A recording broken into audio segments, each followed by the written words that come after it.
Boa tarde a todos. Eu queria mais uma vez agradecer a presença de todos que estão participando do nosso webinar EDT de ST 2020. E aí, hoje, a gente vai ter a discussão sobre os testes de diagnóstico das IST. Eu queria até relembrar a vocês que o teste de diagnóstico de sífilis foi uma sessão extra especial que foi logo depois das sessões de sífilis. Então, hoje, o foco dessa sessão de teste de diagnóstico vai ser isso mais voltado para as IST não sífilis. E aí, hoje, para a nossa coordenação dessa sessão, a gente tem o doutor José Leotério. O doutor José Leotério, ele é doutor em tocoginecologia pela Unicamp e é professor associado da Universidade Federal do Ceará. Mas o importante para nós é que o doutor Eleutério é o presidente da nossa Sociedade Brasileira de IST, que essa semana fez 32 anos. Então, Eleutério, até depois que você faça as honras, e aí eu passo para você a discussão, porque você vai fazer a moderação e vai apresentar as nossas duas debatedoras de hoje. Muito obrigado pela participação, é com você. Ok, doutor Angélica, obrigado. Eu que agradeço imensamente esta honra. Nesse momento tão importante, né, que a Sociedade Brasileira de DST, no dia de ontem, completou 32 aninhos.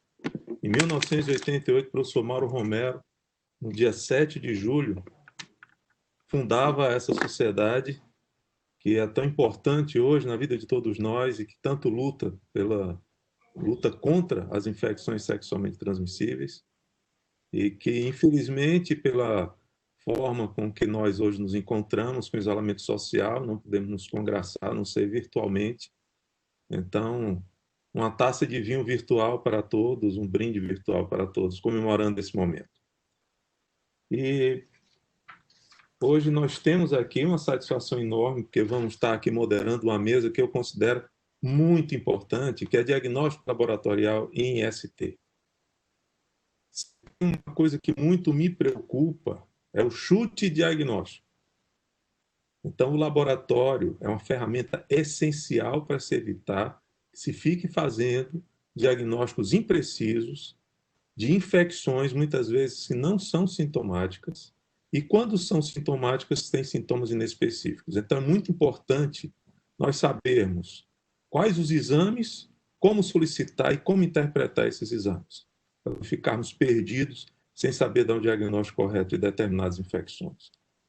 E para isso a gente vai contar aqui com a presença das doutoras Pamela Cristina Gaspar, que é farmacêutica bioquímica, mestre em farmácia na área de resposta imunicelular pulmonar pela Universidade Federal de Santa Catarina e atualmente é doutoranda em saúde coletiva pela Universidade de Brasília, com o tema na abordagem sindrômica como infecções sexualmente transmissíveis, consultora técnica da OPAS, OMS, atuando principalmente em diagnóstico de ISTs, HIV, AIDS, hepatites virais, imunologia e microbiologia.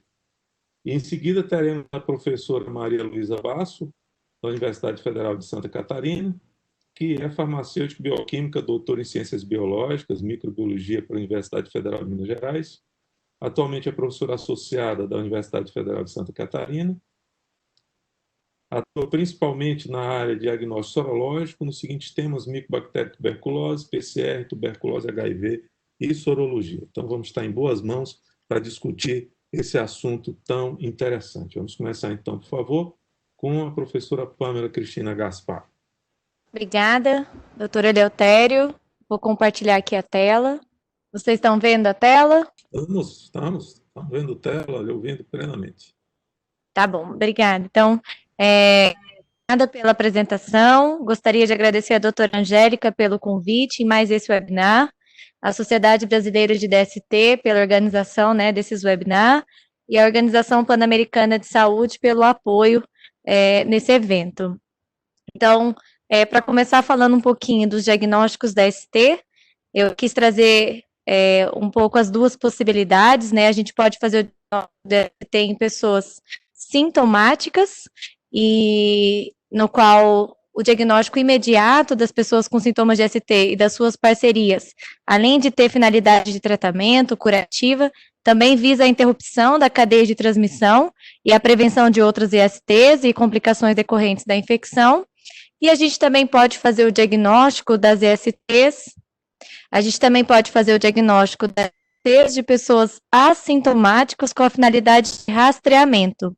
Então, rastreamento é a realização de testes diagnósticos em pessoas assintomáticas a fim de estabelecer o diagnóstico precoce, com o objetivo de reduzir a mortalidade do agravo rastreado e a interrupção da cadeia de transmissão.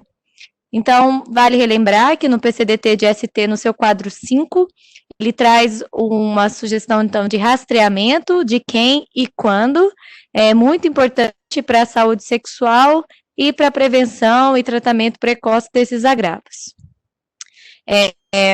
Além disso, né, o PCDT, ele traz a abordagem das ISTs baseado na abordagem sindrômica e na abordagem etiológica. A abordagem sindrômica, ela consiste no uso de algoritmos clínicos para identificação de grupos de sinais e sintomas facilmente reconhecidos, que caracterizam uma síndrome, e a instituição de tratamento que idealmente abrangeria a maioria dos patógenos ou aqueles mais agressivos causadores dessa síndrome, né, portanto, sindrômica. E podem ser utilizados alguns testes durante o atendimento para melhor definição da conduta. Já a abordagem etiológica caracteriza-se como o uso de testes rápidos ou laboratoriais, que podem compor um fluxograma, para auxiliar na identificação do patógeno causador da infecção e, consequentemente, no direcionamento do tratamento conforme o achado, tá? Então, você pesquisa o patógeno em amostras biológicas ou evidências dele. Ele permite a determinação de suscetibilidade antimicrobiana do patógeno, quando ele pode ser cultivado, né, e também a pesquisa do fator de resistência, genes de resistência, como biologia molecular, que a professora Maria Luísa Basso vai trazer um pouco mais aprofundado na palestra dela. Trazendo aqui o fluxograma 2 do PCDT de ST, ele traz exatamente isso que eu apresentei, né, as possibilidades, a lógica, quando o manejo é sem laboratório, ele traz como com e sem laboratório, né, e no do lado direito, com o laboratório. Então, essa vai ser a lógica dos fluxogramas que a gente vai apresentar. E quais são os tipos de testes diagnósticos?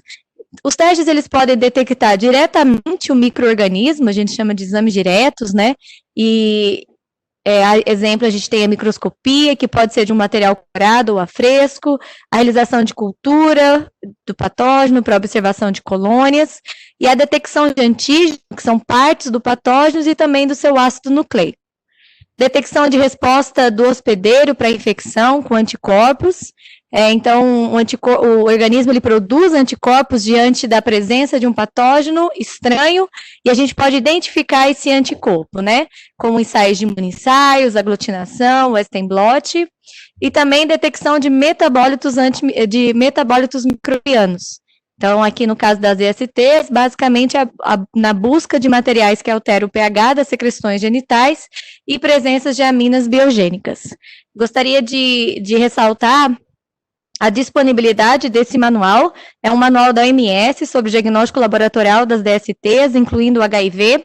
Esse manual ele foi traduzido para o português, ele encontra-se disponível nesse link na página da OMS, e ele tem de uma maneira bastante detalhada as técnicas de laboratório. Então, é super interessante, vale muito a pena visitá-lo. Trazendo um pouquinho, não somente os testes laboratoriais, mas de uma maneira como um todo, sim, mais abrangente, os testes para auxiliar no diagnóstico, que podem ou não estar dentro de um laboratório. Eu vou trazer nessa apresentação os principais fluxogramas de manejo e quais os testes que estão dentro deles, todos presentes no PCDT, e apresentar esses testes de acordo com os testes que estão incorporados no SUS. Então, a gente tem mais possibilidades de testes, né? A professora Maria Luísa vai trazer na fala dela, mas nessa apresentação eu foquei no que já está incorporado no SUS e, portanto, recomendado no PCDT. Então, vamos lá. Como a doutora Angélica lembrou no início do webinar, a gente teve uma sessão extra somente sobre testes diagnósticos de sífilis. Então, está disponível no YouTube da Sociedade Brasileira de DST para assistir a qualquer momento, quem desejar. No que diz respeito às outras DSTs, vamos começar, então, com corrimento vaginal, que a gente já teve um webinar sobre isso, e também cervicite, que já teve outro webinar, também todos no YouTube. E trazendo esse fluxograma, que é o fluxograma 11 do PCDT, que traz o manejo junto do vaginal e da cervicite. Então, quebrando um pouquinho em partes esses fluxogramas para melhor compreensão, a gente tem aqui a queixa de corrimento vaginal, em seguida realiza-se uma anamnese, um exame ginecológico e verifica-se dor e mobilização do colo uterino, material mucopurulento no orifício externo do colo, edema cervical e sangramento ao toque do espéculo ou suave? Se sim, então suspeitar de cervicite. Os principais agentes etiológicos, como já foi mencionado nos outros webinars, é a clamídia e a Neisseria gonorreia. E a amostra endocervical é a amostra utilizada para se pesquisar, então, esses patógenos. Você pode fazer a pesquisa por biologia molecular, na qual se realiza a amplificação dos ácidos nucleicos do material genético do patógeno, aumentando, assim, a sua sensibilidade, sendo um teste extremamente específico. E aqui a visualização do resultado com a detecção desses patógenos. E também pode-se cultivar em meios de cultura seletivo, que eles são meios de cultura que ele favorece o crescimento de um patógeno específico e inibe outros. Então, por exemplo, o Taiemate, que favorece o crescimento, né, permite o crescimento da Neisseria gonorreia. E uma vez crescida, então, a Neisseria, com essas características típicas da colônia, pode-se fazer provas bioquímicas automatizadas ou manuais, para, então, através do comportamento desse patógeno diante das provas bioquímicas e do produto, né, dessa reação, se determinar a espécie da Neisseria. Quando, para essa resposta, né, voltando ao fluxograma, for não, né, não tem dor, não material mucopurulento, e o corrimento vaginal não foi confirmado, verifica-se a causa fisiológica, incluindo avaliar se o exame preventivo de câncer de colo de útero está em dia. Já quando a resposta a essa pergunta foi não, para o corrimento vaginal for sim, ou seja, foi confirmado, verifica-se a disponibilidade de microscopia. Quando ela está disponível, a gente tem a possibilidade da microscopia estar na clínica no momento do atendimento, ou então ela estar lá no laboratório e aí a gente utiliza outras técnicas, como a gente já vai ver. Então, quando a microscopia está na clínica, pega-se então uma gota do fluido vaginal, então passa o suave, né, a espátula na lâmina, junto com uma solução salina, cobre com mínula e observa-se o microscópio. E aí você vai procurar estruturas, procurar saber o que está tendo naquela amostra. Você pode visualizar Klucels, indicativo de vaginose bacteriana, você pode visualizar esses aspectos do protozoário Trichomonas vaginalis, que ele é um protozoário flagelado, então, portanto, você vê o movimento dele, ele se move na lâmina junto com presença de leucócitos, ou então de leveduras, no caso aqui, representado com leveduras sem pseudohifos, também você pode visualizar nessa lâmina. No que diz respeito à vaginose bacteriana, além da visualização das Klucels, que eu já vou falar um pouco melhor, existe esse critério de Amstel, que ele considera que, se presente 3 desses 4 critérios, trata-se, portanto, da vaginose bacteriana, que é o desequilíbrio da flora, né? Então, quando você tem um crescimento, como já foi falado nos outros webinars, de uma microbiota, de bactérias que não representam, então, a flora normal.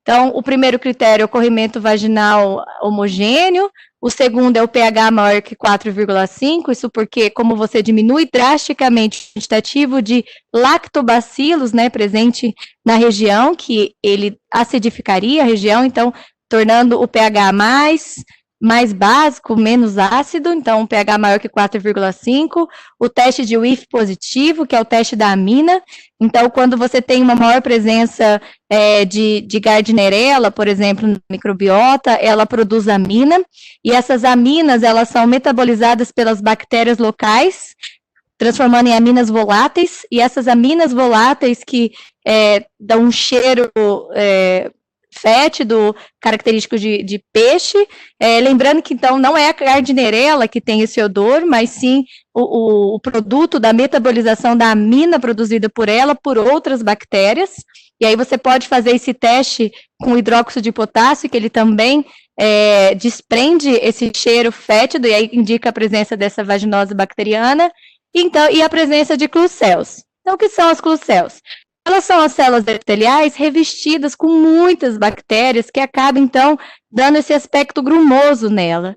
E ela tem esse nome, recebeu esse nome, Kluycells, porque Kluycells indica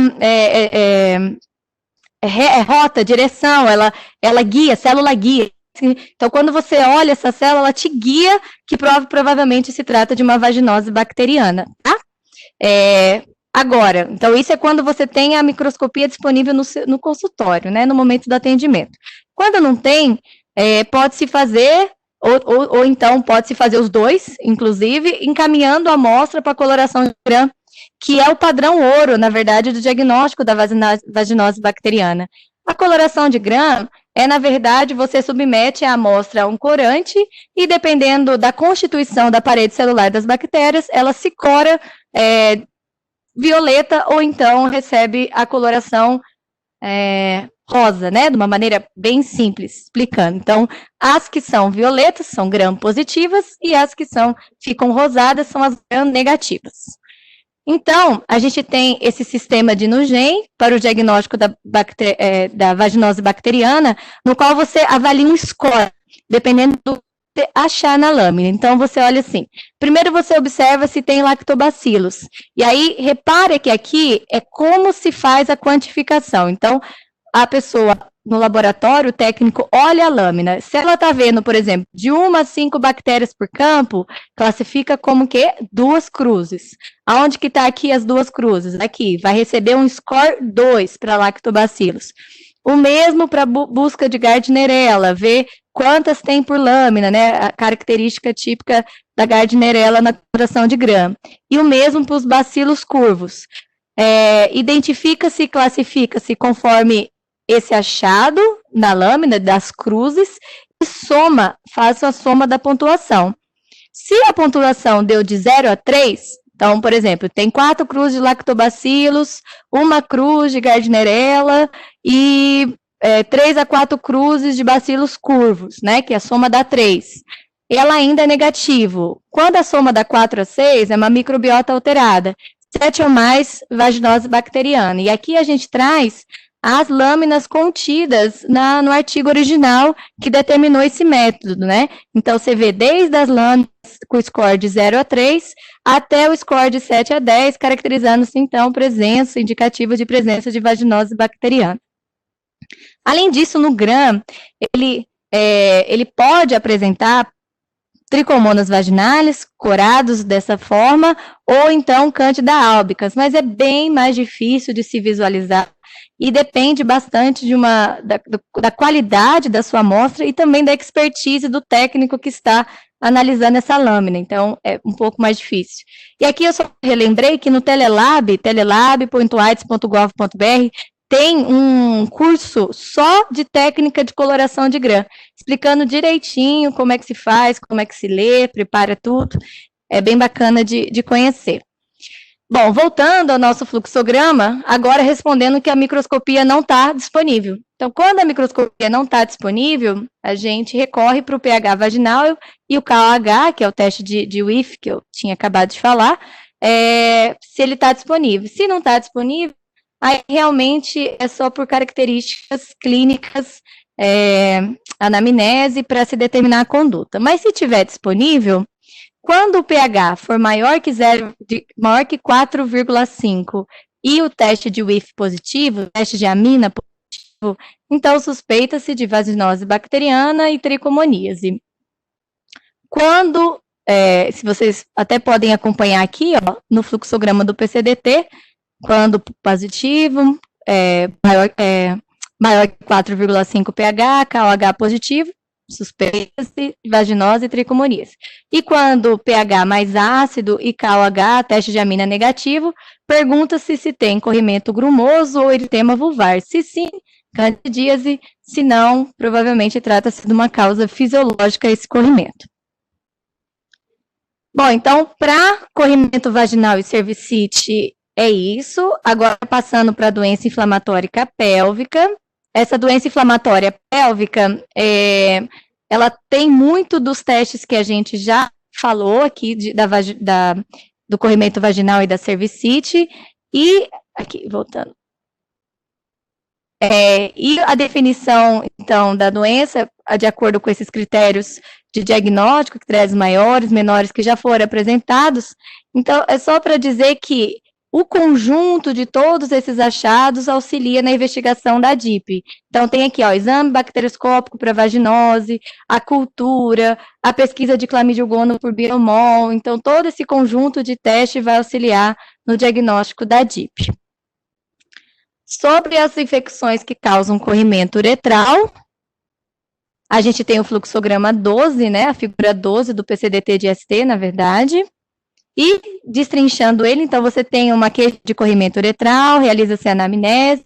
Quando o corrimento uretral for confirmado, pergunta-se, então, se tem laboratório disponível. Na ausência dele, realiza-se abordagem sindrômica, tratamento por clamídia e gonorreia junto. Pesquisa-se se o sintoma persistiu por 7 dias. No caso de não, a pessoa recebe alta, mas quando sim, caso o clínico tenha disponível, nesse momento, após 7 dias, biologia molecular e cultura para poder ser solicitado, então verifica-se o resultado desse exame, trata etiologicamente um ou outro quando ainda não tinha sido tratado, verifica-se se foi mesmo certinho o tratamento inicial, e trata a tricomoníase, que ainda não foi tratado na abordagem sindrômica como primeira opção. Na persistência de sinais e sintomas, quando negativos, quando não persiste, alta, mas quando persiste, aí você tem que referenciar para se pensar numa resistência, todas as outras questões que envolvem o serviço especializado. Mas quando, voltando à pergunta do corrimento uretral e laboratório disponível, quando a resposta for sim, realiza-se a coleta de material, microscopia por GRAM, e para cultura e ou biologia molecular, quando disponível. E também, se o serviço possuir possuir disponível biologia molecular rápida, também pode ser feita nesse momento e tratar conforme achado.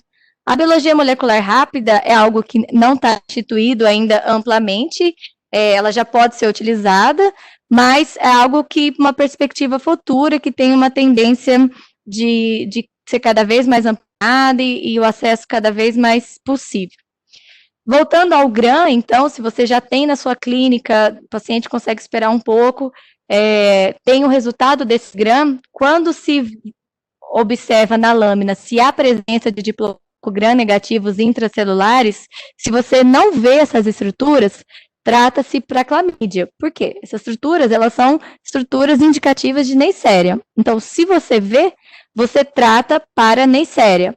Mas é importante ressaltar que, conforme até o Robertinho sugeriu no webinar dele, o fato de você ver essa estrutura sugestiva de Neisseria gonorreia não quer dizer que não tem clamídia. Então, nesse braço, você trata os dois, clamídia e gonorreia. Verifica-se a persistência de sintomas após 7 dias, se não, alta, se sim, voltando aqui, sim, aí, de novo, né, verifica o resultado da biomol, se foi feito já no início, né, porque o laboratório estava disponível desde o início, então, biomol, cultura, já avalia, trata etiologicamente para clamídia ou gonorreia, caso ainda não tenha sido tratado, trata para tricomoníase, e se persistir os sinais e sintomas, o sim, você referencia para o serviço especializado, e o não, você já pode dar alta para essa pessoa, para esse paciente. Então, esse é o fluxograma do corrimento uretral. Agora, falando um pouquinho da úlcera genital, o fluxograma figura 13 do PCDT de ST. Então, ele se inicia questionando sobre a queixa de úlcera genital, anamnese, exame clínico, e pergunta se a ST tem causa provável. Se não, investigar as outras causas, que também já foi bastante discutido no webinar passado, e pergunta, quando a causa provável for IST, pergunta se tem laboratório disponível. Se a resposta for não, ou seja, não tem laboratório disponível, você avalia, então, a característica dessas lesões e o tempo em que essas lesões estão presentes, para se avaliar, para se definir a conduta.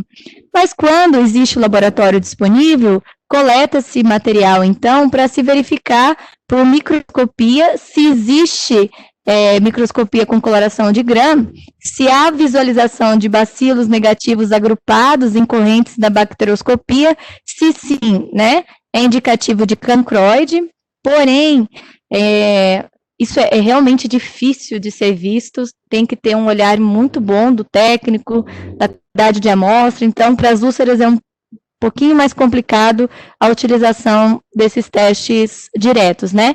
Tem como campo escuro, né, se disponível, para fazer a visualização dos treponemas com formas e movimentos característicos dele, espiralados, e também a gente abordou bastante no webinar da sessão de sífilis. Se persistir sinais, se não persistir sinais e sintomas após 14 dias alta, e se sim, referencia para o serviço especializado. Né? Então, para a úlcera, a professora Maria Luísa Basso vai abordar as questões de biomol, realmente a biomol vai contribuir muito para esse diagnóstico no futuro. Por fim, teve também o webinar sobre a infecção pelo HPV. O fluxograma, ele é basicamente de manejo clínico das verrugas anogenitais, né, o manejo clínico dela, como foi apresentado, porém, cita-se no PCDT, de acordo, então, com algumas características, a disponibilidade de se fazer determinados tipos de testes conforme necessidade. Biópsia, os exames, né, sempre preventivo de câncer de colo de útero, colposcopia, anoscopia, a citologia de amostra anal, né, a depender de onde está localizada essa verruga, e também biologia molecular para tipificação do HPV, para o rastreio de câncer genital. Então, lembrando que a biologia molecular para tipificação do HPV, ela não é um rastreio de IST, né? Ela não tem necessidade de se fazer para se rastrear essa IST. O valor dela é realmente para o rastreio de câncer genital. Quase finalizando, trazendo que o PCDT ele passa muito rapidamente, porque existem PCDTs próprios para isso, de HIV e IST e hepatites, mas só para lembrar que a gente tem um manual de diagnóstico próprio para infecção pelo HIV em adultos e crianças, aprovado pela portaria 29, e também tem um manual técnico para o diagnóstico de hepatites virais, aprovado pela portaria 25. Ambos estão disponíveis no site do departamento, www.aids.gov.br, para ser consultado, e está bastante didático os fluxogramas de testagem envolvendo ou não os testes rápidos. E por fim, gostaria de trazer os testes que eles estão incorporados no SUS. Os testes incorporados no SUS, eles podem ser consultados nessa tabela, chama tabela SIGTAP, sigtap.datasus.gov.br, tá? Todo procedimento recebe um código, então aqui eu trouxe os principais procedimentos que a gente falou hoje, né? Bacterioscopia de Gram, cultura, exame a fresco, exame citopatológico, e também relembrar os de sífilis, né? Que também possui os seus procedimentos, os seus códigos de procedimentos próprios. E por último, trazer aqui a tabela SIGTAP relacionado aos testes para a detecção de clamídia e gonococo por biologia molecular. Então, quem conhecia esse procedimento pode perceber que antes ele se chamava captura híbrida para clamídia. Porém, com o avanço da biologia molecular, surgiu, então, testes de biologia molecular que melhor respondem, têm um melhor desempenho para o diagnóstico da clamídia e já da Neisseria gonorreia junto, né? Então, por exemplo, PCR, TMA, então, esse procedimento ele ficou mais amplo. Além de se poder utilizar a captura híbrida, o que não é mais aconselhável, pode-se utilizar as outras técnicas mais recomendadas, como os PCRs. Então, esse procedimento ele tem o valor de R$60, desde 2018, os estados e municípios já podem comprar esse teste e faturar, então, por esse código da tabela SIGTAP. Além disso, o Ministério da Saúde, em parceria com os estados, ele está implementando a Rede Nacional de Testes Moleculares para Clamídia e Gonococo. Então, essa rede vai compreender pelo menos um laboratório em cada estado que fará a biologia molecular para a detecção desses 2 patógenos. A princípio, nesse primeiro momento, serão contempladas para esse diagnóstico as pessoas vivendo com HIV no momento do diagnóstico, pessoas em PrEP, pessoas em PEP e pessoas atendidas nas unidades para vigilância sentinela do corrimento uretral, que também está em processo de implantação.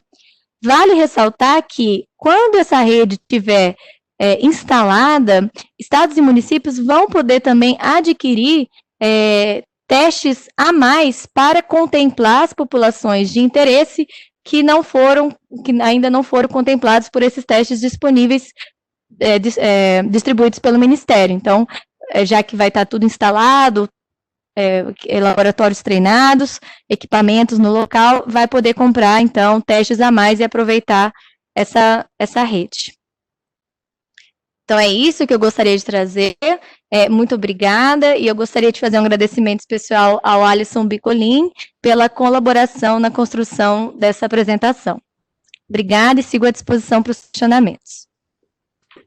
Obrigado, professora Pamela. Excelente aula. Vamos deixar os questionamentos para o final e vamos dar prosseguimento com a professora Maria Luísa Basso, né, que vai agora nos brindar com sua apresentação. Professora Maria Luísa, por favor. Muito obrigada, agradeço a gentileza do convite de Angélica e Departamento Sociedade Brasileira de DST. Eu só preciso achar que minha área para fazer aqui. Isso, vai compartilhar. Oi, já está aqui. Agora vamos fazer a apresentação. Tá tudo isso, ok. Visualizar. Vocês me enxergam? Perfeito, Tá perfeito. Perfeito. Então, obrigada. Começando, eu vou falar, então, um pouco do laboratório. Escolhi o nome do clássico Associação de Novos Testes e Metodologias, porque a gente está exatamente num momento de mudança importante nessa área. Então, eu declaro não ter conflito de interesse, eu vou falar de muitas marcas e já fica claro que eu não tenho sociedade com nenhuma delas. Então, quando a gente está falando de microbiologia clássica, eu quis trazer dois diagnósticos bastante importantes. O primeiro é o diagnóstico de Neisseria gonorreia, que eu trago desde do GRAM até o teste de concentração inibitória mínima, e também alguns testes de identificação, que são os testes de açúcar, dizendo que a complexidade do perfil de resistência ou dos mecanismos de resistência de Neisseria gonorreia, eles não vão permitir que tão logo se consiga chegar a um diagnóstico molecular incluindo resistência. Portanto, concentração inibitória mínima, seja ela a metodologia que for usada, vai precisar ser utilizada. Em relação aos testes de açúcar, eles já estão sendo bastante modificados, justamente porque foi incorporado automação em microbiologia, já provavelmente há umas 2 ou quase 2 décadas, ou 15 anos, que seja mais ou menos isso. Que são testes, são equipamentos que vão fazer identificação. No caso do Vitek, além da identificação, ele dá um perfil de resistência. E também a metodologia de Malditoff, que faz a identificação e que tem uma possibilidade de fazer essa identificação a partir da amostra clínica, o que daria uma agilidade ao diagnóstico enorme. Mas isso ainda não é uma realidade. Quer dizer, a realidade é o Malditoff em grandes laboratórios, mas não a partir da amostra clínica. A outra microbiologia clássica que a gente ainda tem que considerar muito importante é a necessidade de culturas quantitativas para micro-organismos que eles ocupam a microbiota. Por exemplo, Mycoplasma hominis e Ureaplasma urealítico, eles são micro-organismos que estão na microbiota, mas se eles estiverem em uma concentração elevada, eles podem realmente ser os responsáveis por algum quadro clínico. E, portanto, a cultura quantitativa ela é muito importante. E aqui, com esse teste de cultura quantitativa para micoplasmas e ureaplasma, eu já queria deixar muito claro que nem sempre a microbiologia clássica é a mais barata, porque todo mundo, ao falar do teste molecular, fala de custo. Esse teste aqui é muito mais caro do que as PCRs que eu vou mostrar para vocês, as multiplex. Então, assim, os laboratórios podem eventualmente avaliar, abandonar algumas técnicas que agregam muito preço e evoluir para algumas outras. E começa a defender um pouco os moleculares por aqui, considerando o valor econômico também. Bom, quais são os desafios que a gente tem em saúde pública pensando em IST? A Pamela falou muito bem sobre a questão da abordagem sindrômica e a questão de detecção do agente etiológico. O que o laboratório de saúde pública, ou qualquer laboratório, precisa é rapidez na emissão do resultado, porque os atendimentos em IST não são atendimentos que a pessoa vai e volta ao consultório, vai e volta, ela quer realmente chegar ao consultório, ser atendida e ser tratada e não precisar mais voltar. Portanto, a rapidez da emissão está muito relacionada a um teste rápido ali disponível naquele momento. A outra questão que desafia um pouco é a detecção de agentes não cultiváveis e fastidiosos. Então, por dia a dia, eu trago como exemplo aqui Mycoplasma genitalium, ele só é detectado por método molecular, então não tem cultura disponível, e se não tiver um teste molecular, não vai ser diagnosticado. Desses 5 micro-organismos que eu coloquei aqui, a detecção deles basicamente para diagnóstico molecular, mesmo que eu tenha falado, defendido a cultura para Neisseria gonorreia, justamente porque a gente precisa do antimicrobiano, né? Da concentração inibitória mínima. Mas clamídia tem que detectar por método molecular, Mycoplasma genitalium, Trichomonas vaginalis é um encontro fortuito, normalmente não se pesquisa, às vezes os profissionais detectam no parcial de urina com muito mais facilidade, pelo fato de o parcial de urina ser feito mais rapidamente, ainda detecta movimento, no GRAM é super difícil, e o HPV é um método molecular. Então, considerando tudo isso, o método molecular, para alguns deles, a gente não consegue ter eficiência para identificar resistência. Então, o outro desafio de saúde pública é a necessidade de permanecer fazendo vigilância de resistência e vigilância de etiologia.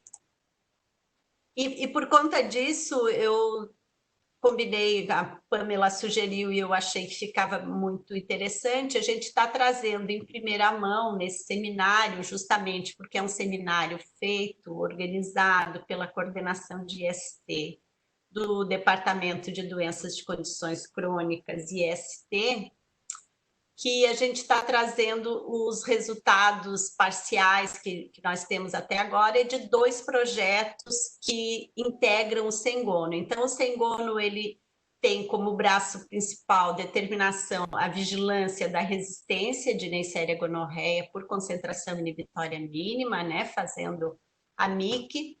E nessas rodadas agora que a gente está fazendo, nós estamos pesquisando a etiologia das secreções e a etiologia das úlceras genitais, sempre em amostras masculinas.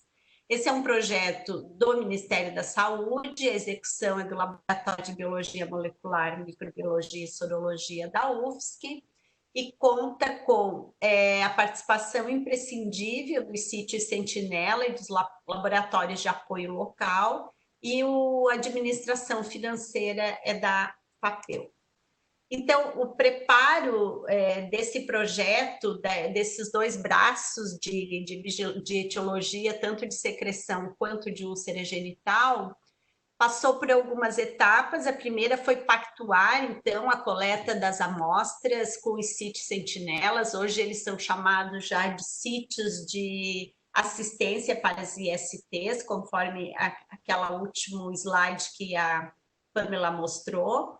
E os laboratórios de apoio, que são, então, arranjos locais para que os locais de coleta, esses sítios de coleta, consigam armazenar o meio de transporte ou isolar Neisseria gonorreia, dependendo do braço do projeto. E também a gente teve que conversar e pactuar com os sítios sentinelas o fluxo de transporte das amostras. No laboratório, a gente teve que escolher os meios de transporte e conservação, porque não é adequado para nós ter um meio de transporte que precise de geladeira, se a gente está pensando em transporte no Brasil inteiro. A segunda etapa foi escolher o teste diagnóstico capaz de detectar todos os possíveis patógenos em um menor número de reação. Então, existem vários kits excelentes no mercado para fazer diagnóstico de Neisseria gonorreia e de Chlamydia trachomatis.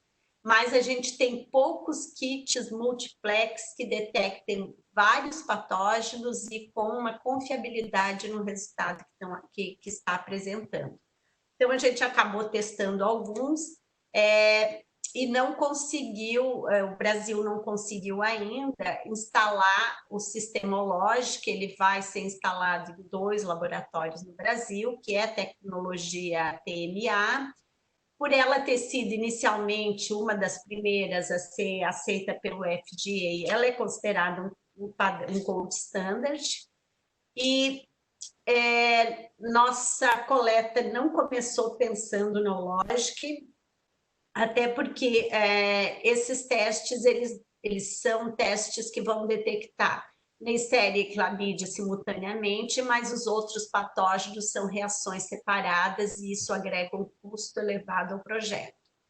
Mas, atualmente, nós estamos coletando com o kit especial da Logic para comparar principalmente a resposta de Mycoplasma genitalium com o kit que a gente está usando e com esse kit que é a referência internacional.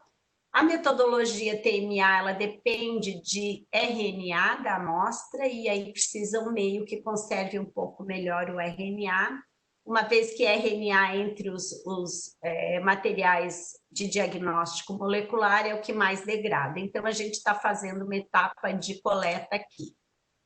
Quando a gente escolheu, então, as metodologias, para úlcera genital, nós escolhemos esse kit chamado Allplex Genital Úlcera Assay.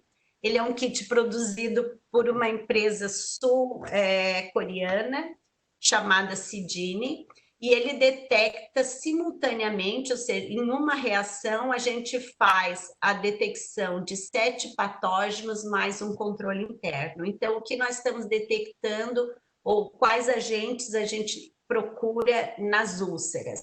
Citomegalovírus, hemófilos do CREI, herpes simplex do tipo 1 e do tipo 2. Eles chamam de linfogranuloma venéreo, mas a gente conhece como Chlamydia trachomatis L1, L2, né? Que é justamente o agente do linfogranuloma venéreo, treponema pálido, varicela zoster vírus e o controle interno. Em relação aos nossos resultados, então, não divulgados, e são aqui resultados parciais, até o presente momento nós recebemos 164 amostras de úlceras genitais, a gente pactuou com os centros de coleta em torno de 30 amostras para aqueles que recebam úlceras genitais, então a gente conseguiu um quantitativo já bem importante, bem significativo de amostras. Nós temos 12 centros de coleta e alguns não estão coletando o quantitativo, então esse número é bem significativo.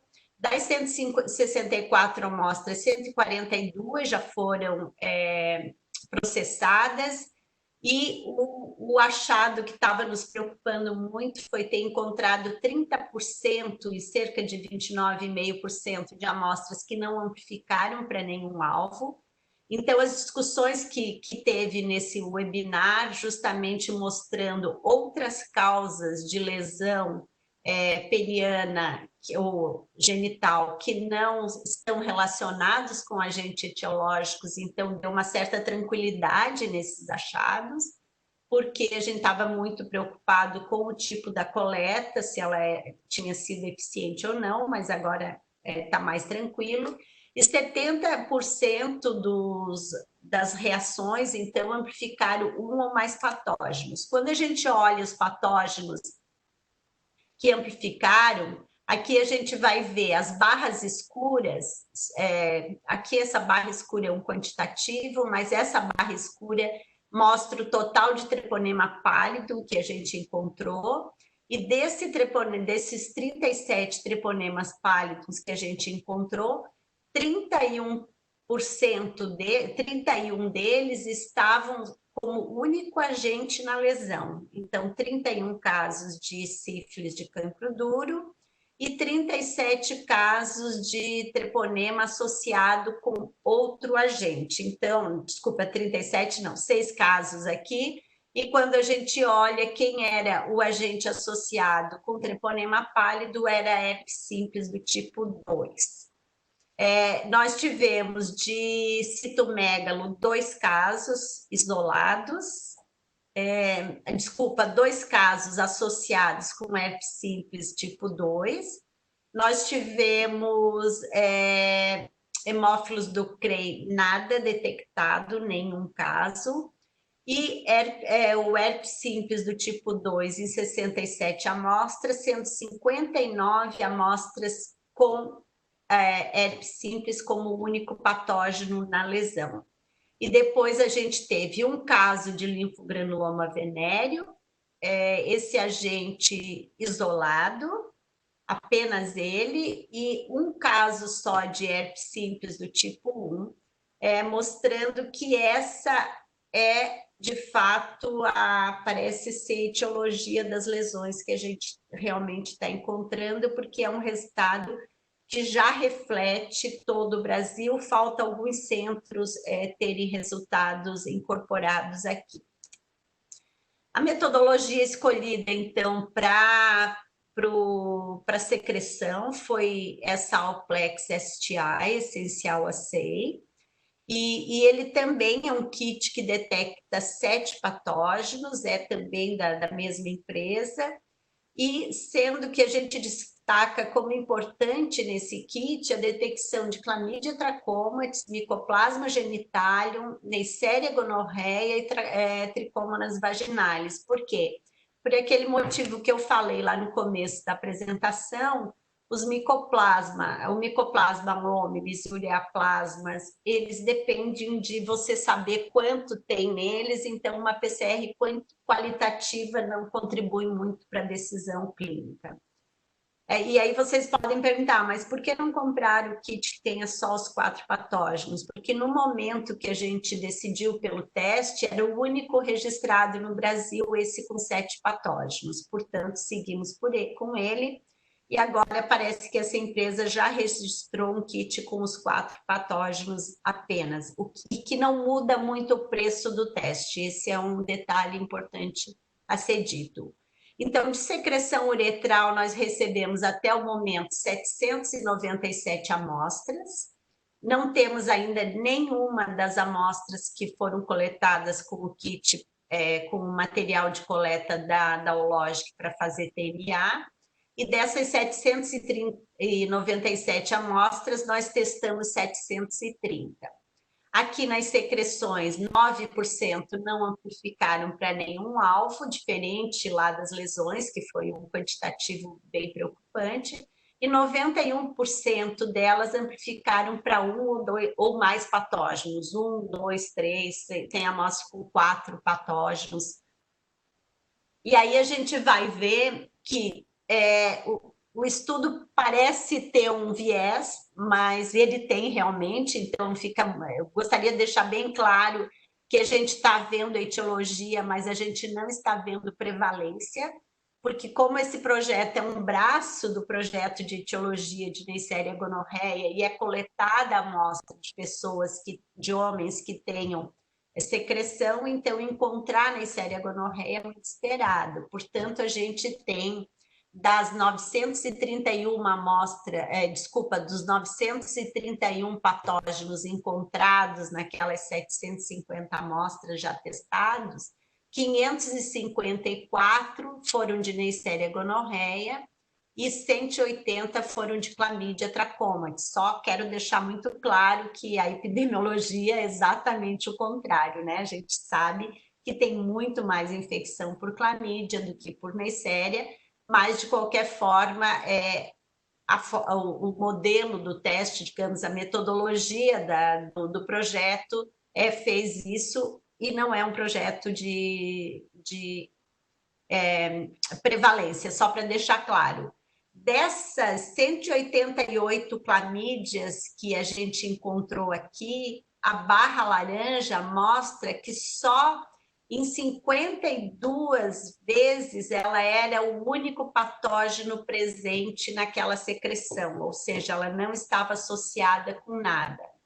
Nós encontramos 45 casos de Mycoplasma genitalium e só em 23 casos é que a gente encontrou o Mycoplasma genitalium como único patógeno associado. Então, 22 outros casos foi Mycoplasma associado, ora com Neisseria gonorreia, ora com ureaplasma, Mycoplasma, com outros agentes. Em relação, então, a Mycoplasma hominis, 28 casos, e isolado como único patógeno naquela amostra, apenas 3, então mostrando que eles estão sempre presentes, participando de uma coinfecção, mas talvez não sendo o agente da infecção. 554 casos de Neisseria gonorreia, e só em 364 Neisseria é o único agente presente ali. Então, mostra que quase 200 ou 190 amostras, Neisseria vem associado a outro patógeno. Tricomonas vaginalis a gente encontrou só em 5 casos, e apenas um caso ela não está associada a outros patógenos na mesma reação. Ureaplasma 29, da mesma forma que a gente viu no Mycoplasma hominis, ele também praticamente não ocorre sozinho. A mesma coisa que acontece com ureaplasma urealítico, que ele apareceu em 82 reações, sendo que só 2 ele era o único agente presente. Então, mostrando que nas ISTs, de fato, com corrimento, existem múltiplos patógenos em uma grande quantidade de infecções. Aproveitando isso, então, eu queria discutir aqui com vocês esse artigo que foi publicado pelo New England esse ano. Eu não me lembro, mas eu acho que ele é de fevereiro desse ano. E ele mostra a importância de se olhar para as infecções sexualmente transmissíveis, aqueles agentes emergentes ou aqueles agentes reemergentes, e gostaria de destacar que nas uretrites e com os moleculares, talvez, ou com mais técnicas de laboratório, a gente vai encontrar realmente.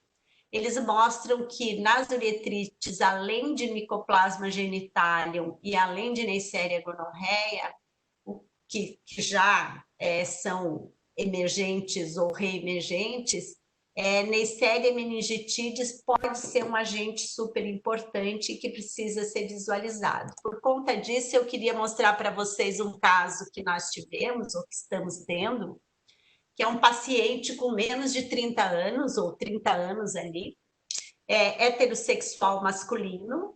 Ele foi internado com suspeita de meningite. Ele fez uma punção de líquor, não sei se funcionou 1 ou 2 vezes, mas esse líquor foi negativo para a bactéria e ele recebeu alta hospitalar com diagnóstico de possível meningite viral. Cerca de 15 dias depois, esse paciente sentiu muita dor nas costas, na altura dos rins, e um pouco de ardência urinar. Ele foi solicitado para ele um parcial de urina e uma urocultura. E o PU, ele detectou uma leucocitura importante, e aí foi realizada uma bacterioscopia da urina, e essa bacterioscopia corada pelo GRAM, ela mostrou muitos diplococos gram-negativos, agrupados, né, os pares, e muitos leucócitos. Como a gente está no serviço com o engajamento da microbiologista total ao projeto Sem Gono, ela fez duas coisas quando ela viu essa lâmina de GRAM. Ela primeiro fez uma semeadura, além dos outros meios de cultura, para uma cultura de urina, ela usou também Thayer Martin Aga-chocolate, e ela coletou já o TCLE desse paciente, porque ela tinha certeza que a chance de ser uma Neisseria era enorme, né? E era uma Neisseria de fato, né? O resultado da bacterioscopia preliminar, ele foi liberado para infectologista, que tratou o paciente, então, com ceftriaxona e azitromicina, e após a incubação, então, as colônias em Thayer-Martin e Aga-chocolate, elas apresentaram uma reação de oxidase positiva. Elas foram identificadas no VIPEC, e o VIPEC falou para a gente, usando um cartão de Neisseria de Hemófilos, ele falou que tinha 99% de confiança que esta Neisseria era Neisseria meningitidis. E aí, como não era usual isso, o que ela fez foi pegar essas colônias e mandou para o laboratório de apoio para fazer Malditoff, e o Malditoff identificou essa bactéria como Neisseria meningitidis. Como o paciente já tinha sido tratado com ceftriaxona e azitromicina, a infectologista sugeriu, então, o acompanhamento ficou fazendo o acompanhamento desse paciente por aproximadamente 15 dias, e ele voltou com queixa de ardência uretral e informou que a secreção se manteve mesmo após esse tratamento com esse antimicrobiano. Na sequência, então, foi solicitado uma coleta de secreção uretral para fazer cultura e para fazer PCR. A cultura foi negativa, mas a PCR detectou micoplasma genitário. A infectologista, então, iniciou o tratamento com doxiciclina. O paciente relatou que somente no último dia de tratamento a secreção e desconforto uretral diminuíram. E uma semana após o término do tratamento, o paciente procurou de novo a infectologista, porque a secreção e a ardência haviam voltado completamente.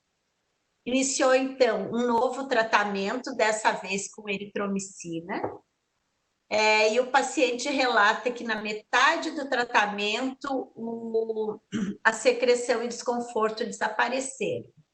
Ele finalizou o uso desse último antimicrobiano dia 4 de julho, e ele tem um retorno exatamente para amanhã, para saber qual foi a resposta. O que chamou atenção nesse caso é porque justamente esse artigo indica a possibilidade de Neisseria meningitidis não encapsulada fazer infecção uretral, e por acaso a gente encontra esse caso, e que teve esse episódio de uma possível meningite, que provavelmente era um tipo de Neisseria não encapsulada, portanto não virulenta, né? E que acabou circulando e se estabeleceu em algum lugar. Então, em relação ainda a esse caso, eu gostaria... Claro que o meu objetivo não é discutir tratamento, mas é discutir o quanto a gente não tem informação sobre resistência de Mycoplasma genitálium. É mostrar que o tratamento, então, foi feito com ceftriaxona e azitromicina, conforme preconiza o PCDT.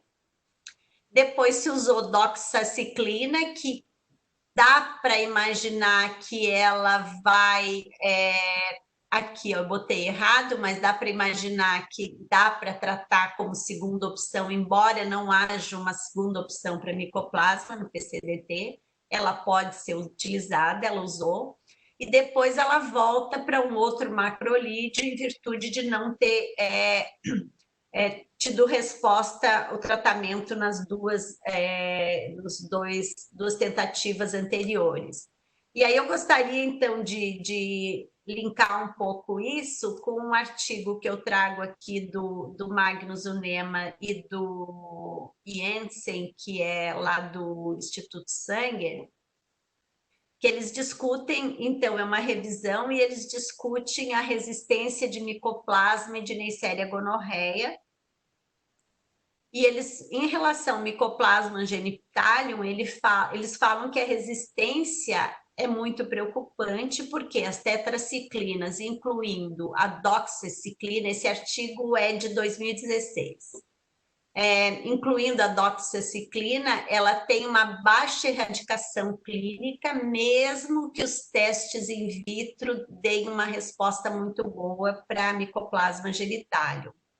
A dose oral de azitro, que é muito utilizada, se mostrou que a resistência e a eficácia diminuiu drasticamente nos últimos anos em relação ao uso com esse macrolídeo aqui.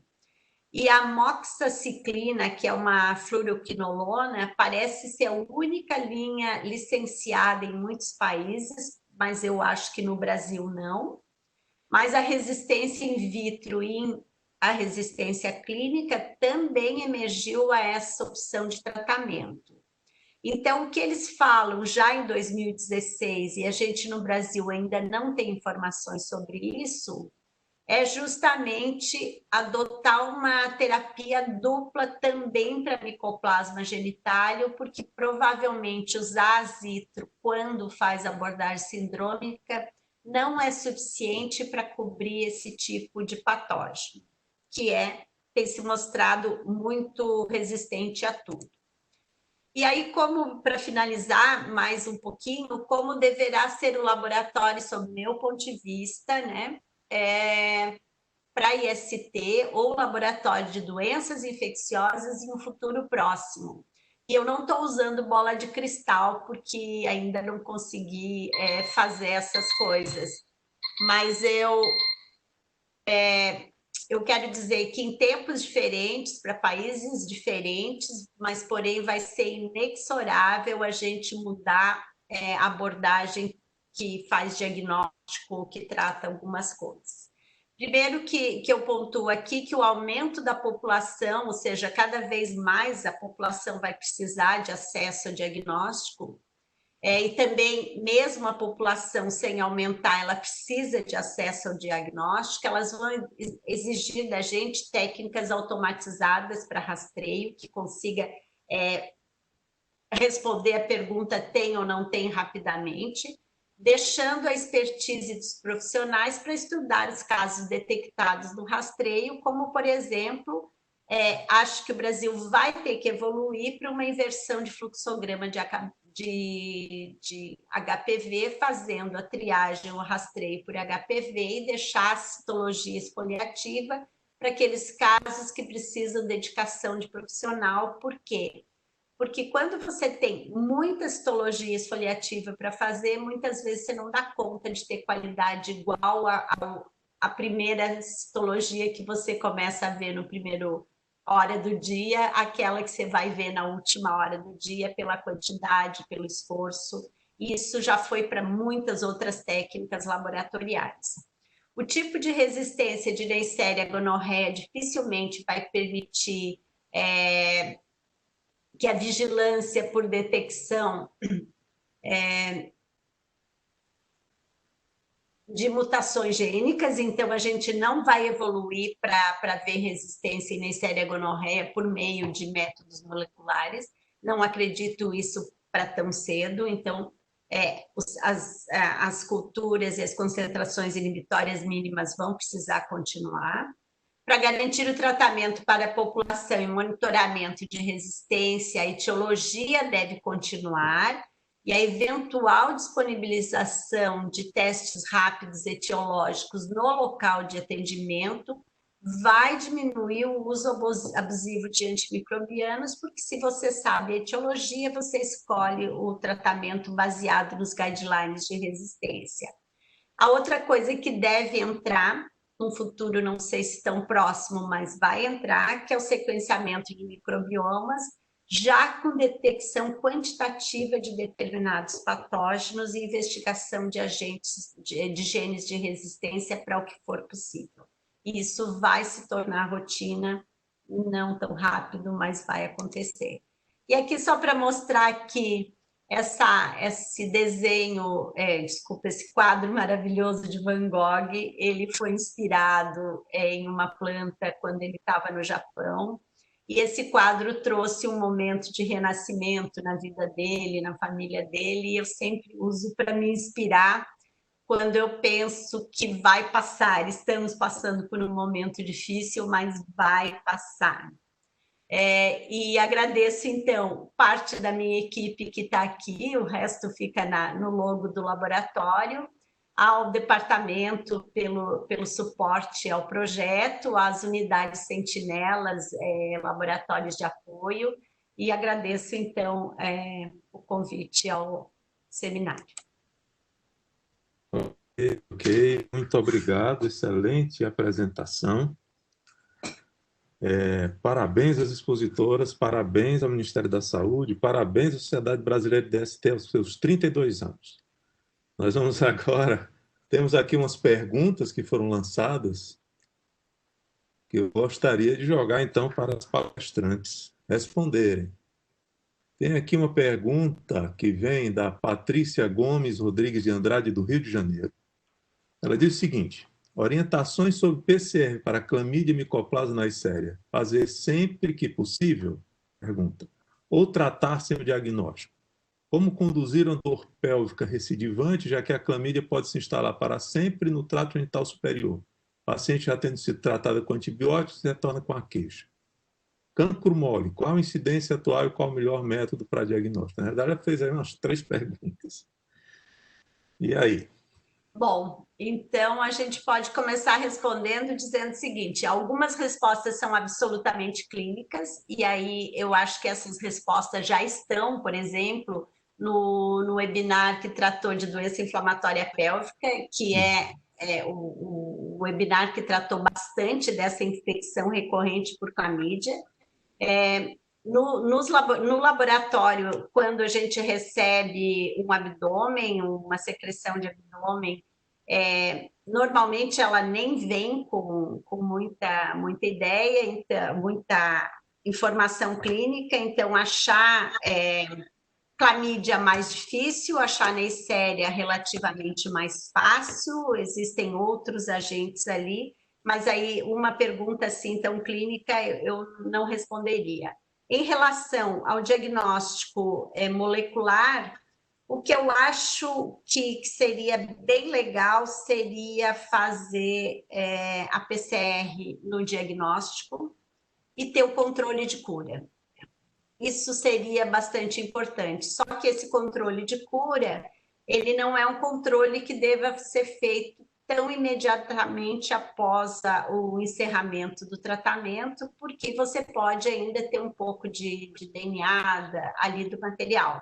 Mas o controle de cura, para mim, ele seria muito importante. Esse caso que eu mostrei é um caso que foi, de uma certa forma, bem conduzido, porque a gente não tem muita informação. Eu mostrei um pouco para vocês os dados das etiologias, mas, assim, teve uma urina com bactéria, teve presença de polimorfo nuclear, teve crescimento da bactéria, mas não ter feito a PCR e uma PCR multipatógenos, não encontrou o outro agente ali escondido. Se a gente tivesse feito uma PCR que detecta Neisseria e clamídia, a gente não encontraria também, né? Então, assim, saber um pouco do que está circulando no local permite você escolher um pouco qual é essa PCR que você vai usar, por exemplo. Por quê?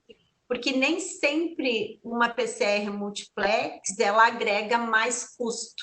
Às vezes a reação não fica muito mais cara. Agora, tem que saber o que está no mercado, porque tem realmente multiplex que estão dando resultados muito ruins. Então, digamos assim, se o que eu pensaria em fazer, mas talvez deixe um pouco complexo. Se eu tivesse o paciente só com Neisseria gonorreia, por exemplo, eu faria o controle da cura com cultura. Poderia ser uma coisa bem interessante. Mas para micoplasma, para clamídia, para a própria tricômonas, não tem muita opção, né? Quer dizer, tricômonas eventualmente podia achar de outra forma, mas normalmente micoplasma e clamídia você tem que repetir a PCR. Então, para mim, o cenário ideal seria ter uma PCR de diagnóstico e ter um controle da cura, e aí vai variar entre ser cultura ou não, de acordo com disponibilidade, e aí teria que pensar também no tempo para fazer isso. Eu acho que eu esqueci o resto das perguntas. Ela perguntou aqui também, que eu também, deixa eu ver, com relação à incidência de cancro mole e melhor método para o diagnóstico. Eu diria que o resultado que eu mostrei aqui vai mostrar que a gente praticamente não tem cancro mole. Pelo menos nas lesões que chegam aos serviços, que são as lesões que a gente coletou a amostra, praticamente não chega.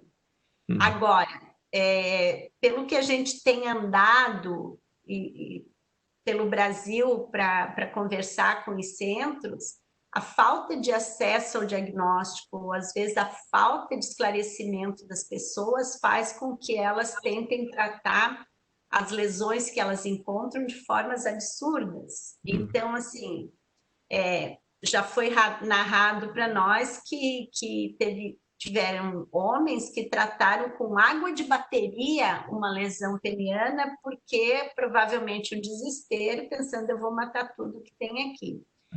Então, e quase que né? Bom, mas de qualquer forma, o que eu diria assim, do que é conhecido, do que chegou para nós, praticamente não tem linfogranuloma venéreo, mas isso pode não significar tudo o que tem no país.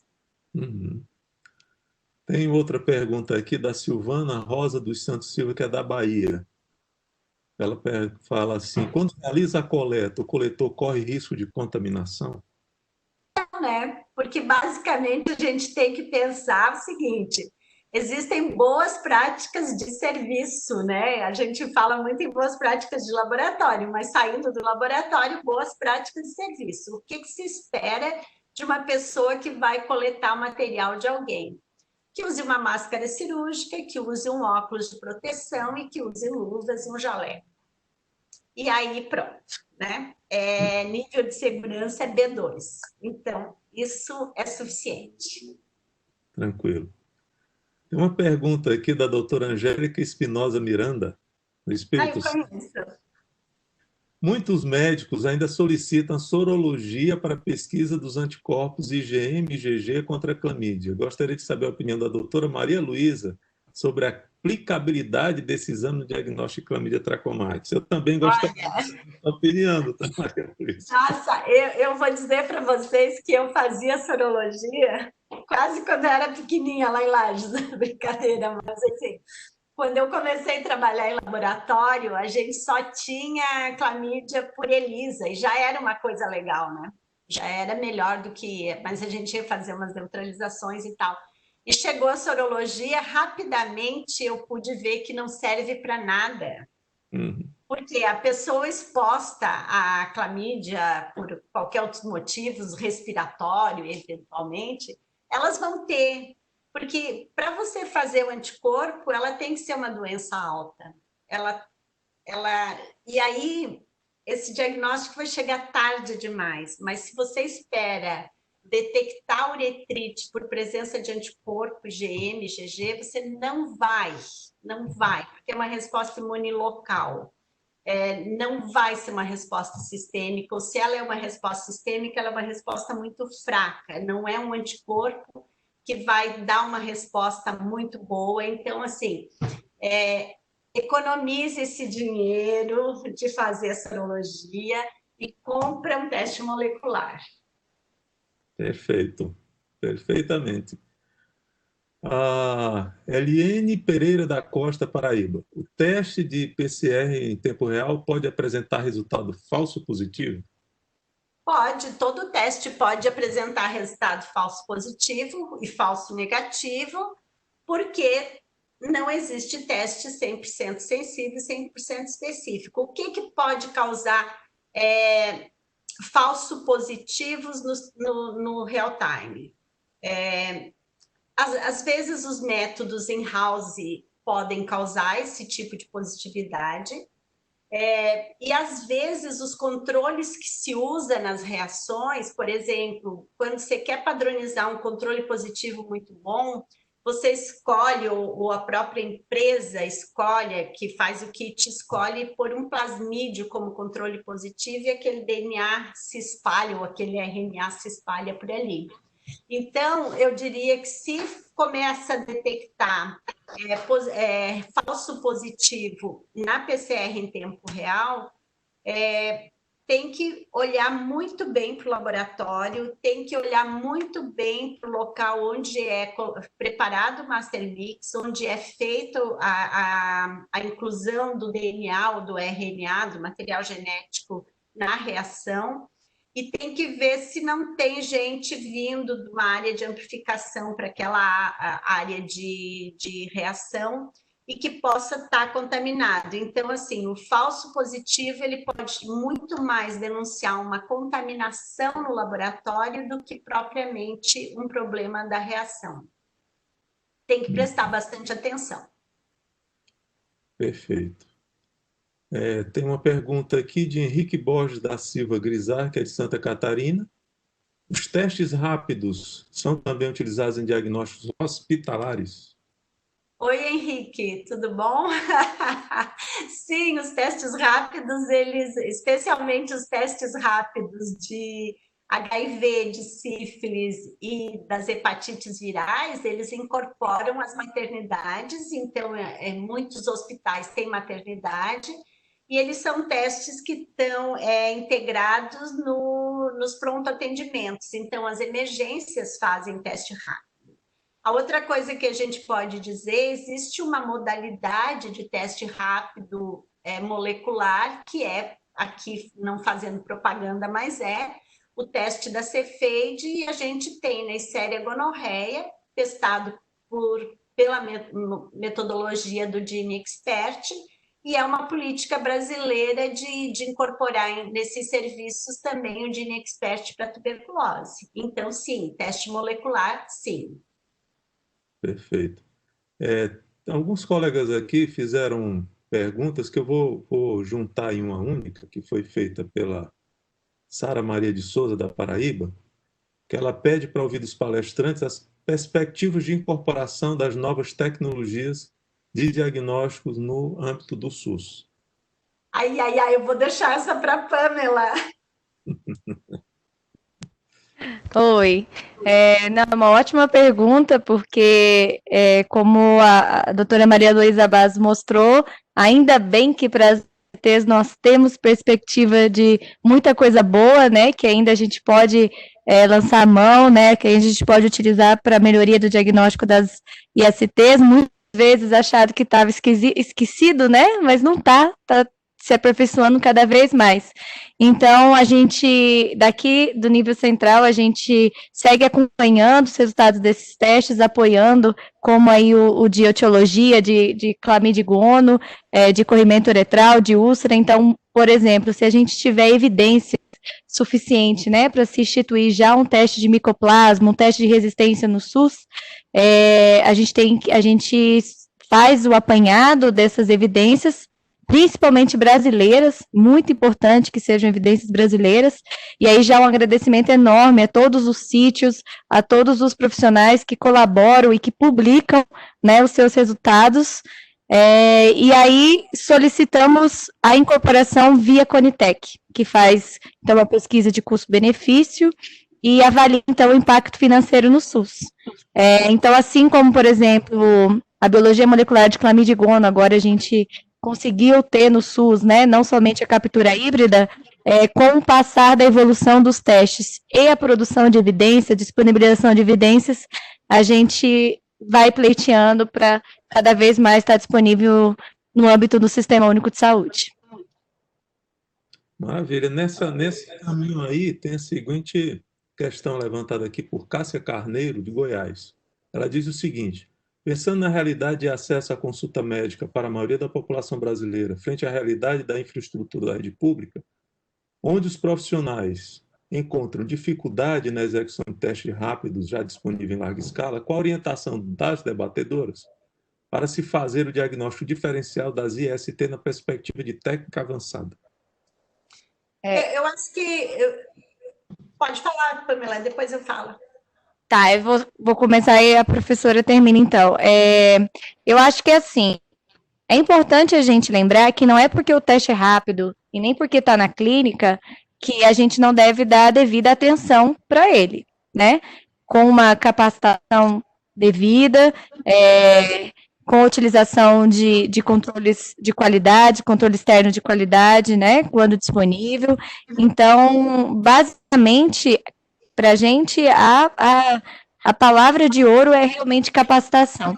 Então, e quando esses testes mais complexos estiverem disponíveis, como o DineXpert, já citado, que ele, na verdade, tem uma tecnologia mais complexa, mas a sua execução, ela não é mais complexa, você não tem manipulação difícil da amostra, ele é um teste totalmente automatizado, né? E todo teste que se pretende ser point of care, que vá à ponta, ele tem que ter essa característica de ser cada vez mais automatizado e menos manipulável, né? A amostra. Então, o fornecimento realmente ele é gradual. Você vai a alguns sítios, você capacita, depois você vai ampliando. Então, seria essa perspectiva de futuramente, quando puder ser utilizada essa tecnologia no SUS, é isso, começar com alguns centros e depois ir expandindo à medida que a capacidade de se realizar treinamentos e capacitações também se expanda. Então, posso complementar? Pode, claro.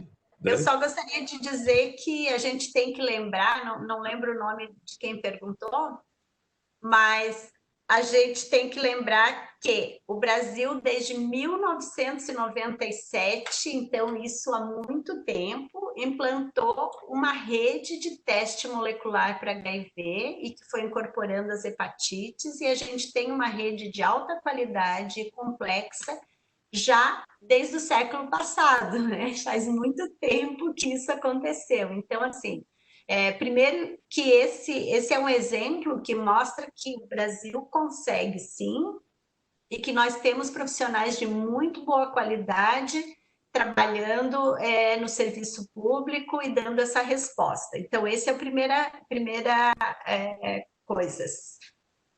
primeira parte da resposta.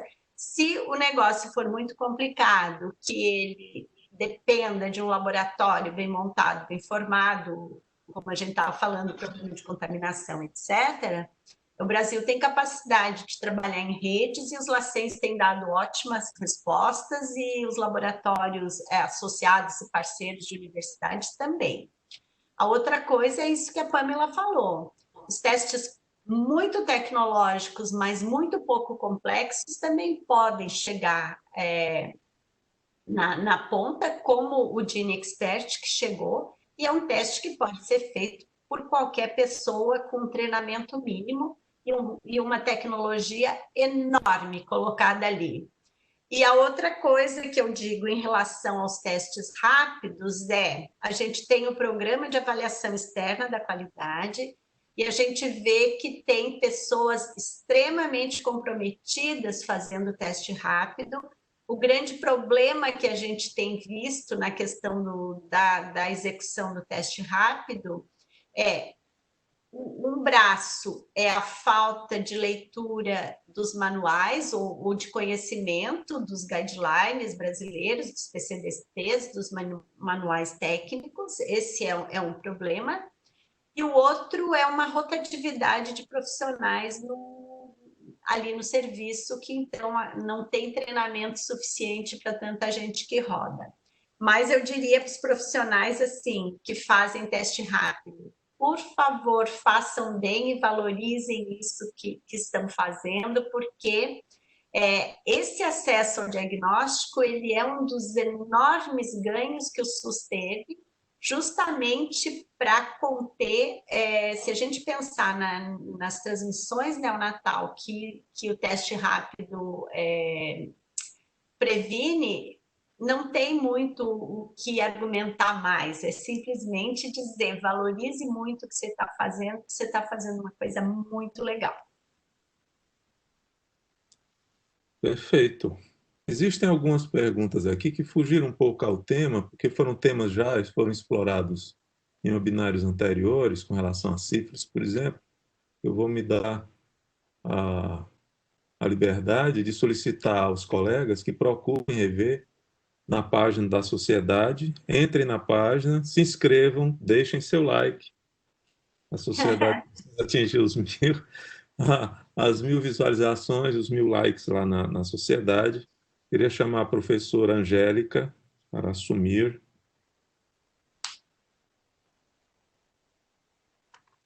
Professora Angélica. Oi, Eleutério. Ok. Foi excelente, como sempre. Né? Não, foi excelente, como sempre.